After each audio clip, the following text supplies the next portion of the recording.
Hello' everyone, আজি এটা বস্তু খাব লৈছোঁ, চাওকচোন বাৰু কি হয়। এয়া লেটুক হাতত লৈছোঁ। লেটুক আজি ধুনীয়াকৈ মজাছে বস্তু এটা বনাই খাম।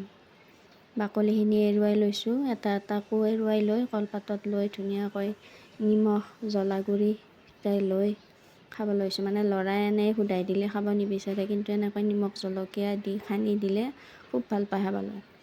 সানি দি বঢ়িয়াকৈ জ্বলাৰ গুড়ি অকণমান সৰহকৈ দি লৈছোঁ। খুব টেষ্টি হয় খাবলৈ, মিঠা টেঙা দুয়োটাই থাকে। লেটুক এনেও খাই ভাল লাগে বাৰু, তাৰপৰা এনেকুৱাকৈ খাই চাবাচোন আপোনালোকে, খুব ভাল লাগে। এয়া ল'ৰাই কৈয়ে আছে খাই, খুব টেষ্টি হৈছে বোলে।